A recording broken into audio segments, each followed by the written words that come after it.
Adam, thanks for coming and joining Paris. Bonjour, welcome. Thanks for also joining on the podcast. I would be very interested if you can introduce yourself and maybe explain a bit of your crypto journey. Absolutely. Yeah. Appreciate being here. And this room is not too shabby. And any excuse to be in Paris is a good one. So I'm Adam Levine, the SVP of Corporate Development and Partnerships at Fireblocks. And so real briefly, for those that are not familiar, Fireblocks were digital asset technology infrastructure. So I've been with the firm approaching 3 years now. But my journey with crypto started truthfully as a hater. I was working at a foreign exchange settlement bank, an institution that was designated systemically important in the US, and the role of that company was to settle the world's FX. So think about around $5 to $6 trillion a day in, at the time, 17 currencies. They're all flowing through our system. And so we met with this company at the time, and they were explaining why we needed to support their currency. That company happened to have been Ripple. So this goes back about 6 or 7 years ago. And I sat in a meeting having not really thought much about Bitcoin. I knew nothing about this at the time. I thought a no-name company called Ripple. And just listening to them explain what they were trying to do in a systemically important financial market infrastructure made no sense at all. So it was a nice meeting. We left, nothing progressed. And in the back of my mind was thinking, like, their pitch at the time was not what it is today. But wow, there's a lot that bank where I worked could do differently if we're doing things in a digitized or tokenized way. So started off being an absolute hater, thinking crypto was just silly and there was no point to the technology, to quickly evolving and realizing, damn, the market is working in an antiquated, outmoded way. And that same tech could be doing a lot. And that's what started to get me excited and really leaning into what's Bitcoin, what's Ethereum, what could you do on top of these rails, these technology. When did you tell yourself, okay, I need to move from TradFi to crypto, and why Fireblocks? There's a bunch of other companies in this space. There are. I had a lot of experience dealing with regulators globally. So central banks in the emerging markets, established markets, truthfully around the world, and really wanted to leverage that experience in an unregulated way. And so I went from one bank to another, both systemically important, and got to work really close with fintechs. This was when I was at BNY Mellon. And I just thought the fintechs were doing the innovative stuff. That's what seemed really exciting, understanding what a traditional player thinks about, but being able to do it in an unregulated way, supporting the technology. Those are things that excited me. If I'm lucky, I spend the rest of my career not working at a traditional financial institution. Not because they're not great, it's just not what I love. They're really important clients. But for me, the passion was, how do you help innovate the ecosystem, innovate with those TradFi players? So that was my mission. And when I switched to BNY Mellon, I early on met some guy named Michael Shalov, founder of some company I never heard of. Over the next 18 months, got to develop a relationship with him. And it was right place, right time. Where I thought they aligned with being a technology provider, not a financial service provider, going back to the beginning of what I was talking about, where they seemed to understand what the technology could do for traditional financial services. And then there was so much more. Fireblocks was within their ambition. So I consider myself pretty lucky to have made the move almost 3 years ago. Mm-hmm. Right. And 3 years in crypto seems like your life already. I had no gray hair back then. Now, yeah, now it's a little different. I can testify. Yeah, I mean, you mentioned innovation, and you thought Fireblocks as a tech provider platform for financial institutions was mind-blowing product and team. Why do you think the Fireblocks platform is important for institutions? How would you differentiate it from other platforms in the ecosystem? Yeah, so there's a few things. The first, at its core, we're a cybersecurity company. We take security very seriously, physical security, cybersecurity, all aspects of it. And that comes from the DNA of the founders and definitely permeates the culture. I like to think about all the weird and wonderful things you could do with digital assets, but if you can't hold those assets safely and securely, the rest of the cool stuff doesn't happen. And so for us, all of the products that Fireblocks offer start with that core principle of it needs to be really safe and secure. But what's exciting about Fireblocks is this really complicated, sophisticated technology doesn't necessarily have a complicated user experience. And being able to marry those two is a key differentiator. But when we think about the types of clients we support, it really ranges. We have over 1,800 clients. We have clients in every continent except Antarctica. And it goes from crypto bros and chicks trading in their garage all the way up to systemically important institutions, central banks, and everything in between. And it's really exciting to work at a company that has great product market fit and really strong technology in all those different use cases. And as we've expanded, at least in my 3 years there, drilling in on things like smart contract capability with tokenization, with payments and some of the use cases around there, and now the utility of NFTs. So not just pictures of monkeys, which is great, but what could you do with NFTs, right? These are some of the things we're focused on. And most recently, a real pivot to reinforce our dedication to developers, because that's where the next level of innovation is going to come. It's hard to find another tech provider in the Web3 that has such a broad set of products and offerings and a really strong fit in all those markets as well. I mean, you said a couple of things that are interesting to me. First, security. You have an internal security team, right, in Tel Aviv, and are trying to break your product on a daily basis. Why this is important, and why it might be different from some of your competitors? Yeah, look, our CISO is amazing. Someone that not only has worked in TradFi, but worked in public institutions where they were protecting against nation-state attacks. So it's someone who's seen all different types of challenges. And he's built out a tremendous team. It's mostly based in Tel Aviv, though not exclusively.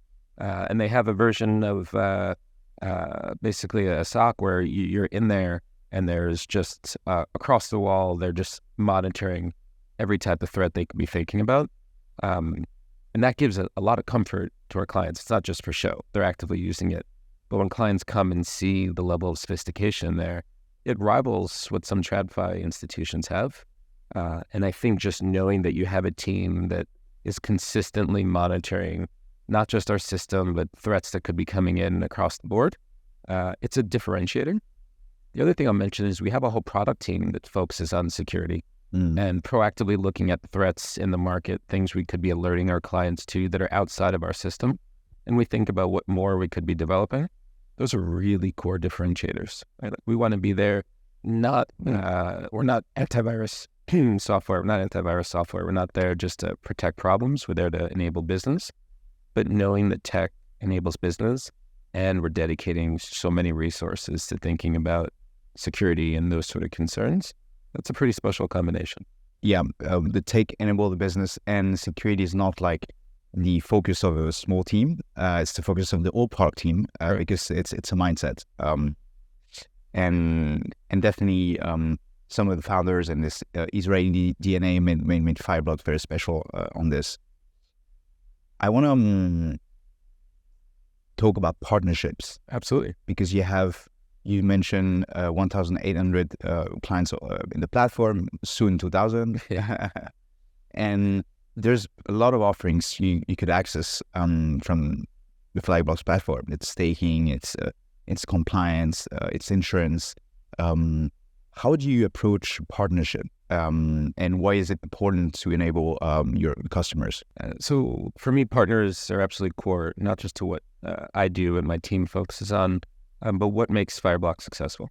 So first, what our founders have developed in the product and R&D team since, we do believe is amazing and a differentiator. But there's a lot that is outside our gift. There's a lot that there are other experts that focus on, and our clients need that. And so finding the right partners that have the capabilities that we know our clients need, that meet our security standards, have the right cultural fit, we spend a lot of time making sure we pick the right partners. And so look, staking is something that is really important to clients. It's not something Fireblocks natively does. And that's where we look to people like Kiln and the relationship we have, where it's really important to know that we share some values in terms of the quality of product, security, but also focusing on what clients want and getting the client benefit. Those are things that I spend a lot of time making sure it's not just about what's your revenue share? What do the legals look like? But that's the easy stuff. It's once you've signed the agreement, how are you going to market in a way that you feel very comfortable knowing that your client's talking to your partner, that you have each other's back, and that you're delivering what the client needs. And so we have a handful of partners that we've really been focusing on over the last year in a few different areas, and really excited about some of the feedback we get from clients. And specifically on staking, it's also about how do you partner with Foundation? How do we build a product on the custody side, but on the staking side together, so that we can go to market together and help these foundation grow with their customers? That's right. It's very clear there continues to be a proliferation of foundations and new protocols. One of the differentiators for Fireblocks, amongst others, is how many protocols we support. But we spend a lot of time, and part of the team focuses on what makes the next protocol interesting. Why is the Cosmos ecosystem a thing? How can we get engaged in a way that's appropriate? And a big part of that is not just supporting it on the wallet infrastructure, but making sure that we're supporting the other capabilities. And the staking goes hand in hand with that. When you have institutional investors that want to really engage with the new protocol, they're also expecting staking, and they expect that to be a really strong capability. And that's what's exciting about the partnership for us. If I'm an institution on Fireblocks, and I want simply stake through the UI or other ways, how I can do it? Yeah. So over the last year, our product team has built a really sweet, simple to use product offering. We're starting off with a limited number of protocols and expanding. But when you look in the UI, in the Fireblocks UI, it's staking. Right now, it's ETH, Sol, and Matic. And it's really just a few clicks. Once you're in your workspace or the UI, you click on staking, you pick the protocol that you want to stake. We have two partners. Obviously, Kiln is front and center there. And you see the rewards at a certain level. If you're an institutional investor, we're able to work out commercials. But if you like the rewards, you click how much you want to stake. It's a stake now, and within minutes, the staking is already taking place. But obviously, there's 3.5 dozen other protocols we support on the wallet that are not in the staking. And that's where we're able to work closely and make sure our clients know to come to one of our staking partners. And then from there, they get the same capabilities. I want to deep dive into one of the feature you have or products on the platform, which is very interesting to me because I think, the ecosystem is going both ways. Non-custodial for part and more custodial was offering Wither, like ETF, and we can deep dive on it just after that. But I want to understand why you offered, I think, September last year, the wallet as service capabilities, and why it's important for institutions. Where do you see the use cases? Yeah, so the non-custodial wallets or wallet as a service, to me, is a tremendous new opportunity for the market. Now, first and foremost, it's still leveraging the same technology underpinning Fireblocks. It's still the same security. At no point do we say, oh, it's a retail, more focused use case. Let's let them have some more risk. That's not how it works. So it's important to reinforce this. But what we do is allows our clients to have a Web3 experience with their clients, right? And so when we provide the non-custodial wallets, it means that the client that we're working with can have a loyalty program with NFTs. They could have payments use cases with stablecoins, but our client doesn't need to be the custodian. As we know, in certain markets, there's a lack of regulatory clarity that being custodian can be challenging.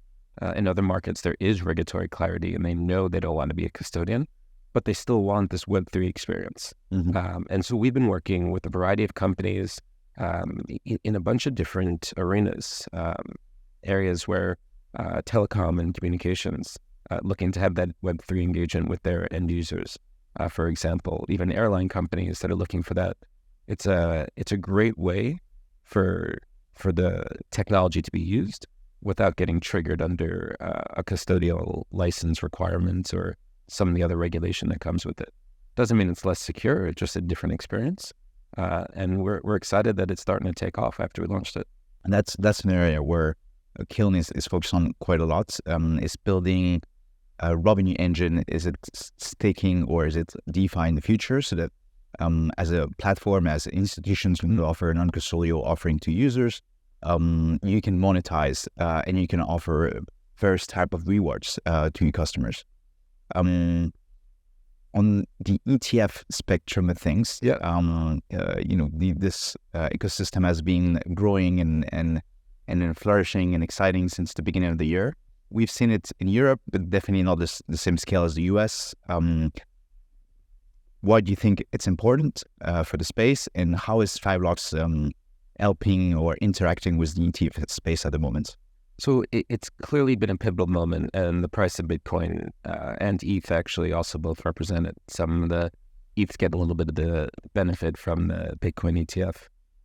Because we're still in the early stages still of Web3, I do very much believe it's the rising tide lifts all boats. And the other thing we're seeing with the approval of the Bitcoin ETF is that there's serious demand from institutional investors, even in retail, right? Those that maybe didn't trust the retail experience due to FTX and others are jumping it. They don't want it. There's a little bit of FOMO. There's also those that maybe they only had their 401k as an opportunity to invest in.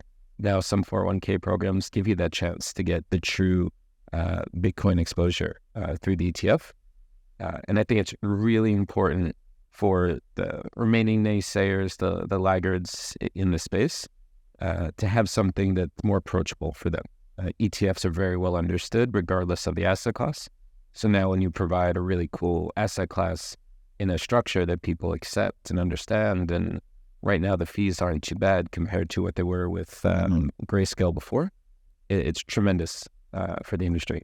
And I think it's truly good for the industry globally, but definitely in the US. So what we're seeing at Fireblocks, we're not a licensed custodian. We're not holding the underlying Bitcoin, but it seems to be a real resurgence in the Bitcoin ecosystem. So people talk about all the layer 2s that are coming out in the space and how to leverage the Bitcoin rails and the Bitcoin ecosystem. I think it's got a lot more credibility because there's so much excitement around the Bitcoin ETF. And we'll see what happens with the ETH ETF. Latest news doesn't look like that main target going to happen. Do you think it's going to be approved this year? I think they're going to do everything they can to challenge it and move slowly. And it may come down very much to a political issue. The U.S. has a presidential election this year, right, and it'll be interesting to see if, let's say, the U.S. government's view of crypto and Web3, if that bolsters support or hinders support for our current president. So we'll see. But it feels inevitable when you have the likes of Fidelity and BlackRock push it. Space. Yeah, they usually have pretty good connectivity to government, and they're clearly pushing the issue. Yeah, that's a good point. 2024 at best, 2025, 2026 in worst case, but still it's happening. And there's another use case that's quite big on the platform, very exciting to us as we're launching stablecoins yield aggregation layer, and that's actually the stablecoins. I think it represents 60% of volume on Fireblocks. Why is it important for the space, and what are the different offering you present to your customers, PSP, others? Where do you see the different use cases there? Yeah, the use of stablecoin for me is really exciting. Going back to how I first got interested in crypto, it was really around payments and moving money more efficiently. That's coming true. Last year, the cliche for everyone to say at every conference or podcast was there's going to be a stablecoin war everywhere. What we're seeing now is stablecoin usage pick up in a really material way. And I think it's for a few reasons. In certain emerging markets, payments are still difficult. In the US, we have a variety of retail payment systems and wholesale payment systems that work reasonably well. We could argue whether Web3 is better or not. I think it is, but that doesn't matter. But when it comes to cross-border payments or domestic payments in certain markets, stablecoin is much more efficient. And especially in countries where their currency fluctuates significantly, having access to a stable coin is critical. So what we're seeing is a real proliferation of stablecoin for payments. So people talk about making payments with Bitcoin, and that'll be a thing for sure. But they're used to making payments in dollars, or in some cases their local currency. And we're seeing a real significant pickup, even in the last quarter, tremendous growth in the number of payments use cases from our clients. And I think there's a few things coming together. One is Circle's going public. Coinbase already is public, and everyone's going to see just how much money they've been making on internal income. Everyone's going to get a little jealous, right, with how strong USDC is. You have some players like PayPal moving into the market with PYUSD, working with Axos. And slowly but surely, they're going to continue to enter. And then the last thing I would comment on is you look at Franklin Templeton and others that are doing a tokenized money market. And that's going to be a way for the end user to eat into some of that interest that Circle and Coinbase are making today, but still be able to know that they have a relatively stable token that they're able to make payments for. Right. All that's coming together now. Yeah, I think it's less than 2% of stablecoins that are bearing interest today. And one of the main reasons we think is because real world assets and tokenized money market funds are coming, but are not yet there for regulatory clarity, or sometimes like simple technical hurdles such as like KYC NFT, which you are actually also launching on the platform. Another thing that you touched that is very exciting is, I think, the combination between payments and non-custodial wallets. Because you mentioned in emerging markets, an Algerian getting exposed to a non-inflating currency, which is the dollar, but also having a wallet that is banker similar one, right? Like how do you see these two combination play out of products, and what do you think it's important? I'm personally very excited about. Yeah, so that. I'll tell you, if you want to take an altruistic view, looking at certain countries where hardworking people have their savings and they wake up one morning and it's 40% or 80% devalued. Think about Argentina, think about Afghanistan. The average person there needs access to something that's more stable, right? And that's where you can think of digital assets and having your own wallet that you're not trusting on someone else, that you could put stable coins in is tremendous.